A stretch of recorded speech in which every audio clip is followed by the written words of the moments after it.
وفي خبر عاجل، ترامب يهين محمد بن سلمان والجزائر تدافع عن السعودية. في تصريحات مفاجئة، ترامب يهين محمد بن سلمان والجزائر تدافع عن السعودية. أثارت تصريحات حادثة للرئيس الأمريكي دونالد ترامب جدلا واسعا بعد أن استخدم لغة وصفت بالمهينة وغير المسبوقة تجاه ولي العهد السعودي الأمير محمد بن سلمان. تفاصيل تصريحات ترامب خلال كلمة ألقاها في منتدى استثماري بميامي في أواخر مارس 2026. أدلى ترامب بتصريحات حادة تضمنت ما يلي: استخدم ترامب عبارات بذيئة زاعما أن ولي العهد السعودي يضطر الآن لتقبيل طيط، أو كما وصفتها بعض المصادر كيسينج ماي طيط، لأنه أدرك أن ترامب ليس رئيسا فاشلا. وصف المملكة وصف السعودية بأنها كانت بلدا ميتا قبل عام، وأنها أصبحت الآن أكثر جذبا في العالم بفضله. الدوافع السياسية.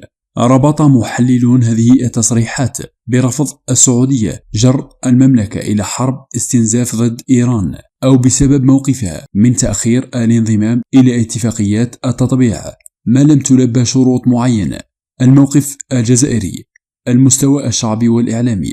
فيما يخص دفاع الجزائر، صدرت عدة بيانات رسمية من الحكومة الجزائرية بهذا الخصوص، ولكن رصدت ردود فعل واسعة على منصات مواقع التواصل الاجتماعي بين الناشطين والجزائريين.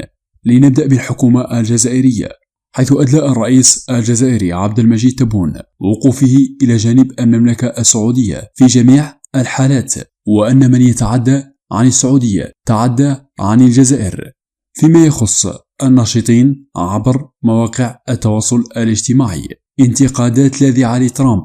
عبر العديد من الناشطين والجزائريين عن استنكارهم الشديد لأسلوب ترامب، واصفين إياه بالمنزلق الأخلاقي الخطير والوقاحة السياسية. التضامن الشعبي. ركزت الكثير من المنشورات الجزائرية على رفض إهانة الرموز العربية بغض النظر عن الاختلافات السياسية، معتبرين أن لغة ترامب تهدف لابتزاز دول المنطقة ماليا وسياسيا. ربط الموقف برفض الحرب. أشاد بعض المتفاعلين بما اعتبروه قرارات سيادية اتخذتها السعودية في الآونة الأخيرة، وهو ما أثار غضب ترامب ودفعه لهذا الهجوم اللفظي.